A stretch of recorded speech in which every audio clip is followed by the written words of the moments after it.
Maka berlatihlah di bulan ini untuk meninggalkan segala yang dilarang oleh Allah. Mulai dari mata sampai ujung kaki. Latihan. Kalau kita berhasil kemudian melakukan itu, maka Masya Allah, Allah akan menjadikan hal-hal yang kotor dalam diri kita itu hilang seketika.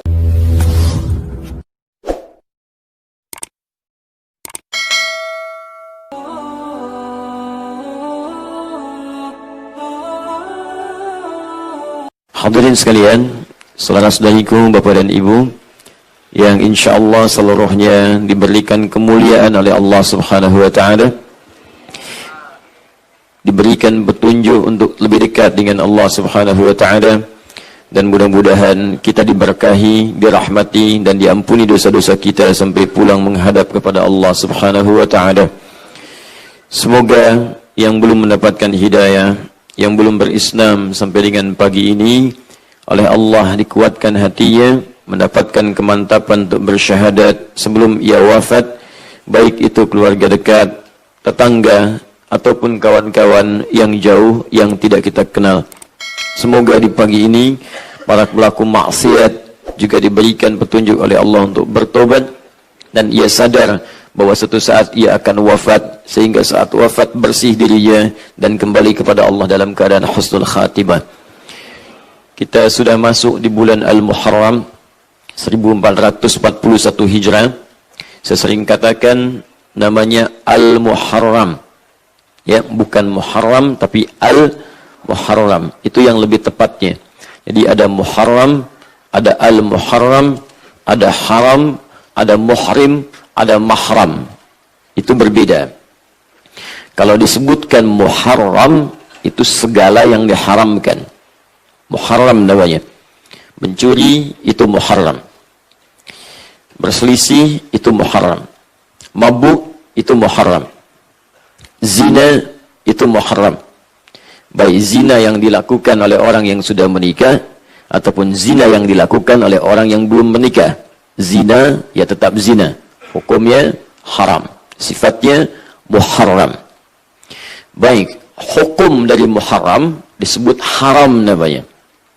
Apa hukumnya mabuk? Mabuk itu muharram. Hukumnya haram. Apa hukumnya korupsi? Korupsi itu muharram. Hukumnya haram. Jika kita ingin memulai meninggalkan segala yang diharamkan itu oleh Allah Subhanahu wa Ta'ala dan Rasulnya, maka di antara rumusnya dalam bahasa Arab, kita bisa gunakan alif lam di depannya. Waktu untuk meninggalkan segala yang diharamkan oleh Allah Subhanahu wa Ta'ala. Di alif lam itu fungsinya banyak. Bisa menunjukkan ta'rif, ma'rifah, mengkhususkan sesuatu. Qalamun, pulpen, spidol, masih umum. Al-qalam, yang ini spidolnya, bukan yang lain. Saboratun, papan tulis, umum, luas. As-saborah, yang ini. Masjidun, umum, masih luas. Ya, al-masjidu, yang ini. Ya, so'un, ya buat baso. Nah, itu alif lam. Yang kedua, alif lam itu istighraq, menunjuk pada sesuatu yang luas, komprehensif, tanpa kecuali. Jika dimasuki alif lam ini, sifatnya menjadi luas, mencakup keseluruhan. Ya, contoh misalnya dalam Al-Quran bacaan Al-Fatihah, Alhamdulillahi Rabbil Alamin. Al-nya itu istighraq, mencakup keseluruhan. Karena itu kita artikan segala puji, semua pujian. Tak tersisa sedikit pun, semua milik Allah.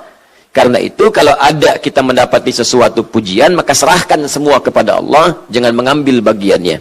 Ya, misal Anda punya anak, ibu misalnya anaknya alhamdulillah sudah hafal Quran, cerdas, juara 1. Tiba-tiba ada yang memuji ibu, ibu bagus ya anaknya, hebat, Masya Allah, gitu kan. Ibu katakan alhamdulillah.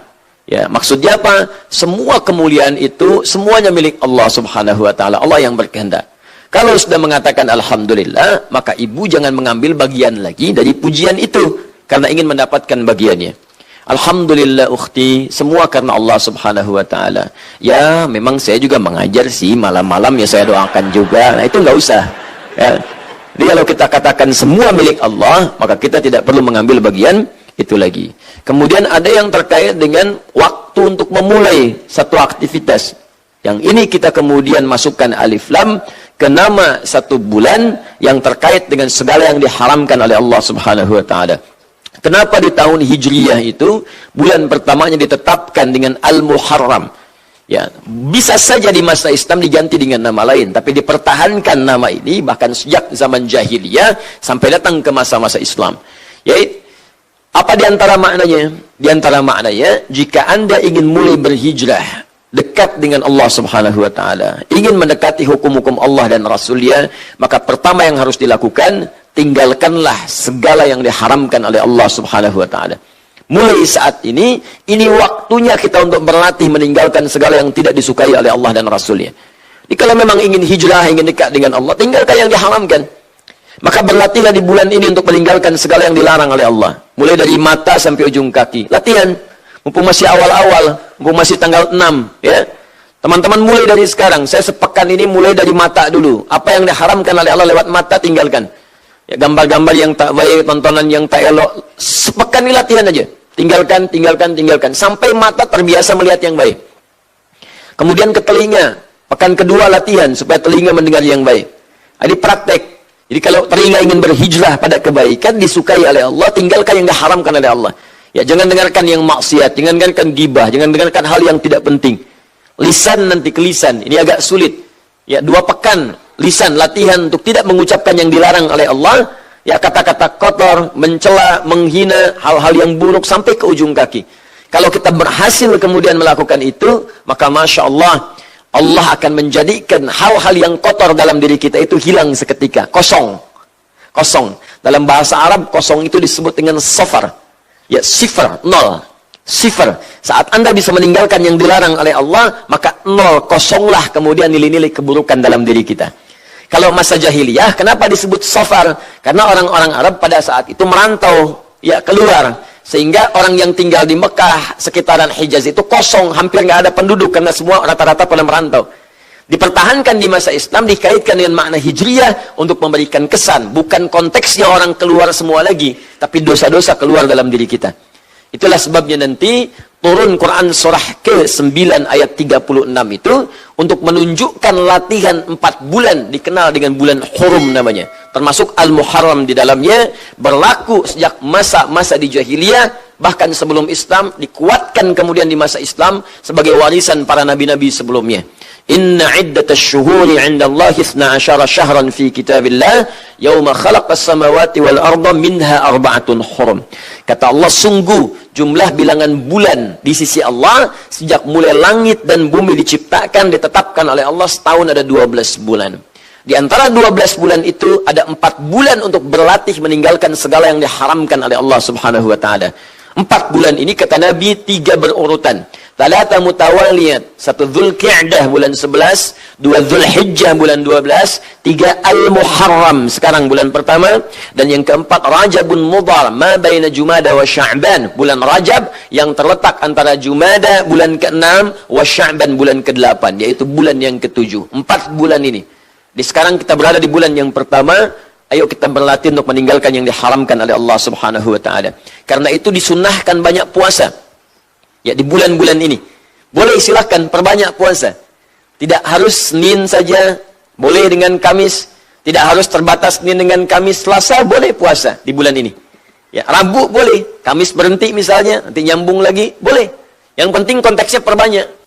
Ya, kenapa memperbanyak puasa? Karena puasa itu satu-satunya dalam Islam ibadah yang komplit, yang diantara manfaatnya bisa mencegah seseorang berbuat maksiat. Ya, puasa itu komplit saat dikerjakan, ibadah lain yang sunnah ikut di dalamnya. Termotivasi kita mengerjakan ibadah sunnah lain. Makanya sering saya katakan, kalau di luar puasa, jangankan sholat sunnah, sholat fardu terlambat pun, itu hati itu masih biasa. Tapi kalau dalam puasa, ketinggalan sunnah pun, hati bisa gelisah. Padahal cuma sunnah. Nih, sholat tarawih itu apa hukumnya? Sunnah. Tapi kalau ibu ketinggalan tarawih saat Ramadan, nggak enak kan? Bahkan saat habis maghrib, sajadah udah dipasang pertama di masjid tuh. Ya, karena takut ketinggalan tarawih, bukan isya'nya. Tarawih. Tuh lihat. Ya, itu sunnah. Orang kalau tidak puasa, belum tentu bisa ngasih saat ada orang meminta. Lampu merah depan orang minta, belum tentu diberi. Tapi saat puasa, yang nggak kelihatan mata itu dicatat. Bahkan ditanya, berapa jumlah yatim, berapa jumlah fakir, berapa jumlah du'afa. Itu ada anggarannya gitu. Itu puasa dahsyatnya itu demikian. Nah, dalam saat bersamaan orang puasa itu dahsyatnya bisa mencegah maksiat. Makanya kalau rajin puasa itu pasti jadi orang baik tuh. Kalau ada orang rajin puasa tidak merubah pribadi dia jadi baik, ada yang salah dengan puasanya. Karena ketika orang puasa, maka maksiat akan terjaga dalam dirinya. Nggak percaya silakan. Ya maaf ya, seburuk-buruknya orang, sekoruptor-koruptornya orang yang rajin korupsi, itu saat puasa, libur. Pencuri itu bisa libur saat puasa. Pendusta bisa nggak bohong, minimal takut batal puasanya. Ya. Orang yang rajin marah pun bisa nggak marah. Kan saya dulu sering ilustrasikan, jam 6 itu buka maghrib, jam 6 sore.